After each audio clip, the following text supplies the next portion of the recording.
What is going on YouTube? Running and Sports back here with another video. Today is our NFL news update. We got a lot of news to talk about, a lot of franchise tags, a lot of free agent stuff going on, free agency. The league year starts in 3 days from today when I'm recording this. So let's get right into the video. If you have not already, please subscribe and please leave a like down below and share this to your friends who love football, the NFL or college football news update video will be coming out on Tuesday, and we just dropped our Titans team review as well, Titans offseason review. So if you have not seen that video, please go check it out, leave it a like, and just share this to your friends. And let's get right into the video. So Carlos Dunlap cut by the Seahawks. Carlos Dunlap in his career has 87 and a half total sacks. He was traded to the Seahawks in the middle of this year, and he really helped the Seahawks' defense out a lot. The Seahawks' defense in the first 6 weeks, even though they were winning games, except for the Arizona game, where their defense was terrible. They were allowing up so many points all their games against teams that really shouldn't have been close games.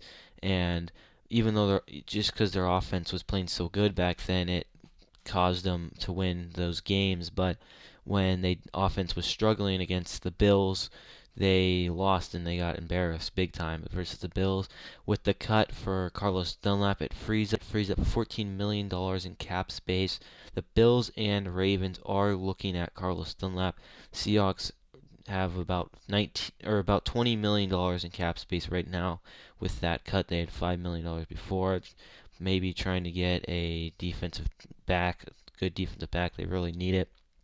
Dak Prescott signs a 4-year, $160 million deal with $126 million guaranteed. He's averaging about $40 million per year. That's a big deal, lots of money. Second highest paid quarterback behind Patrick Mahomes. I think it'll be a while before someone's getting paid as much as Mahomes. And that's a good move for the Cowboys. I think Dak Prescott, the first 5 games of the season before he got hurt, was playing very well. I honestly think he was in MVP conversation, and then he obviously had a terrible injury and ended his season unfortunately, and the Cowboys struggled. I think the Cowboys with Dak Prescott next year will easily win their division. I think they have a chance to win 10 games or maybe even more with this soft division. I think they can honestly sweep that whole division and win all 6 of their division games. Marcus May, franchise tagged by the New York Jets. The franchise tag is worth $11 million. We talked about that last week. There was a little bit of a misunderstanding or disagreement with Marcus May's agent and the New York Jets, but he is going to be around for another year. I think the Jets, even though they did so terrible last year, 2 wins, that I think that they have some really good people all around that team. Obviously, it takes a lot for you to not give up when they're losing almost every game. They could have easily just been, okay, well, let's just tank and get the first overall pick in the draft.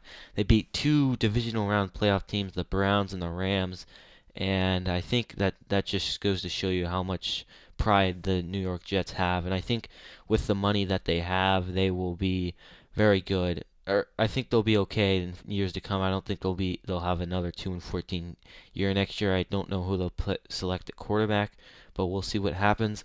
The Titans are sending first round pick Isaiah Wilson from their last year's draft to the Miami Dolphins, along with a 7th-round pick, and they will be receiving a 7th-round pick in the draft. So Isaiah Wilson only played 2 snaps last year, and obviously just a terrible pick for the Tennessee Titans. Washington football team are franchise tagging Brandon Scherff, offensive lineman. AJ Bouye is receiving interest from Cincinnati, Las Vegas, and the Detroit Lions, with visits to the Bengals and the Raiders. No deals have been made, so we'll see what happens where AJ Bouye does land after being cut recently by the Denver Broncos. Patriots acquire offensive tackle Trent Brown in the reunion. He used to play for the Patriots. The Patriots obviously just re-signed Cam Newton. We'll talk about that more later. But I think it's a good pickup for the Patriots. They have a lot of money in cap space. They have Bill Belichick, a really good young defense, and some of their guys are coming back. They had the most opt-outs by any team in the last year. So, and Dante Hightower is coming back. He's pretty much the leader of that team. Gilmore, he may not be back next year, but when or if they have Gilmore or not, I still think that they could probably make the playoffs. Do think the Bills will win the division, but I think they'll sneak in at a wild card spot. Tampa Bay uses the franchise tag on wide receiver Chris Godwin. 2020, Chris Godwin had 65 receptions, 840 yards, and 7 touchdowns. And those stats aren't very eye-popping or explosive by any means, but did hold a lot of value to that team, especially in the playoffs. Played very well. He was injured throughout the year, kind of didn't play that many games, had injuries throughout the entire year bothering him, but I think next year he's set to have a breakout season, and I honestly think that the Buccaneers, with some other re-signs that they've had in this offseason, I think that they have one of the better chances to repeat their Super Bowl than recently, honestly. Wideout Devin Funches takes pay cut to stay with the Green Bay Packers. He did opt out of the 2020 season for COVID-19 reasons. The Jaguars place franchise tag on left tackle Cam Robinson. Super Bowl winner Shaq Barrett is expected to land with the Cleveland Browns. Kind of a shocker there. No one really expected the Browns to make a move for him, but Shaq Barrett was a very, very, very valuable part of that Buccaneers Super Bowl team. The defense, they got after Aaron Rodgers and Patrick Mahomes. Him and Jason Pierre-Paul against the Packers were having a field day of sacks. Just they played great in those last 2 games, and it helped them win the Super Bowl for sure. Kenny Golladay is receiving interest from Miami and the Jets after not being franchise tagged. So we'll see where Kenny Golladay does go. A lot of very highly interest from the Giants, especially. I think he actually might end up there. I think it'd be a good fit.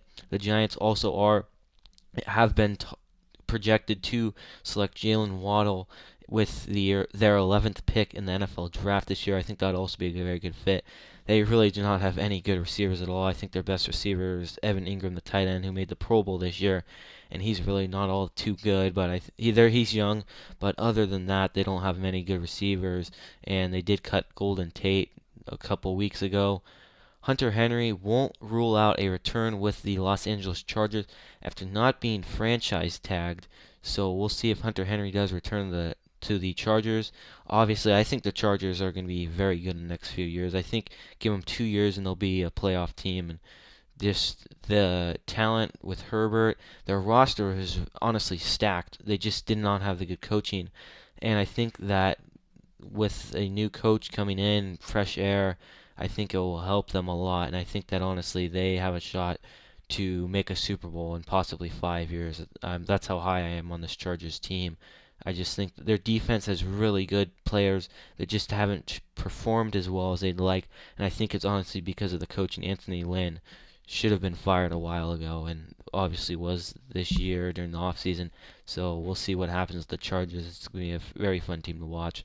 The Seahawks are not franchise tagging Shaquille Griffin or running back Chris Carson, so obviously limited cap space for the Seattle Seahawks, and two of those guys, they're some of their more important players on the team, and if they don't sign those guys, I'm sure they can go out and sign someone. Chris Carson was expected to be the Packers' backup or the replacement for Aaron Jones if he was let go or if he left them. He was just re-signed today. We'll talk about that a little more later. Shaquille Griffin came out of UCF, very highly regarded. His brother Shaquem is on the team, and Shaquille Griffin is inconsistent at best, and he's young, but I just think the time's running out on him as the excuse for him being young to be used, and he's coming to the end of his rookie contract, obviously. I don't think he'll be around in Seattle next year, and there's a lot of veteran corners who are out there right now that the Seahawks can go out and get for cheap, obviously with the limited cap space. Tampa Bay Buccaneers are extending star linebacker Lavonte David for 2 years. 2020, Lavonte David had 82 tackles, 3 sacks, and an interception. Lavonte David said, quote, "I am just trying to win more Super Bowls." Like I said earlier, I think the Bucs have a really good shot to repeat the Super Bowl. Probably one of the best shots that there's been for a repeat Super Bowl champion in a while. The Raiders cut cornerback LaMarcus Joyner. The Jags are showing very high interest in him. The Tennessee Titans are releasing cornerback Malcolm Butler. The Arizona Cardinals are showing interest in him. The Steelers are not using franchise tag on wide receiver Juju Smith-Schuster or linebacker Bud Dupree. Both those guys had very good seasons. They're both on their rookie contracts. Obviously, have come to an end. And I think that Bud Dupree, if one of those guys needs to stay around, it is going to be Bud Dupree. Juju Smith-Schuster was very good last year, despite all the distraction of his TikTok dancing and all that. It became a problem, kind of caused some fights versus the Bengals game. But I think that Bud Dupree is more valuable to the team right now. They have Chase Claypool, the Steelers do, who played very well last year. Had 4 touchdowns in a game as a rookie, and he fit right in. Obviously, there's the whole sophomore slumps assumption of 4 sophomore players their second year in the league. So we'll see if that's true with Chase Claypool. Obviously, this year DK Metcalf was in his second year. He did not slump at all. He played very well all throughout the year. Obviously, a great rookie year as well. So we'll see what happens if Chase Claypool can have another good second year with the Pittsburgh Steelers. Emmanuel Sanders was released by the Saints. The Jets, Packers, and 49ers are showing interest in him. Emmanuel Sanders played with the 49ers before going over to the Saints, and I honestly think that'd be a very good fit for Emmanuel Sanders to go back to the team that he was with. Question at who is going to be at quarterback next year for the 49ers. Jimmy Garoppolo has been kind of questioned. The Patriots were looking at him very heavily, but obviously they re-signed Cam Newton, and so will he be around next year? Will they trade for someone else? We'll see what happens, but Emmanuel Sanders released, a lot of interest from a few teams. Veteran guy, been around for a while. Tennessee Titans are releasing safety Kenny Vaccaro. We talked about the Titans, obviously, in our last video, the Titans offseason review, and he's one of their key players, and I'm not really sure why they cut him, to be honest, but probably to free up some cap space to get a better player. Jadeveon Clowney's a free agent this year. We'll see where he lands. I don't know if he'll land back in Tennessee or if he'll leave. It should be, honestly, very, very interesting to see where Jadeveon Clowney does go. The Chiefs cut lineman Mitchell Schwartz. Patrick Mahomes right now cannot be very happy with that. They cut Eric Fisher and Mitchell Schwartz in the same offseason. And during the Super Bowl, if you watched it, it was just terrible, his O-line. I mean, he was running for his life out there.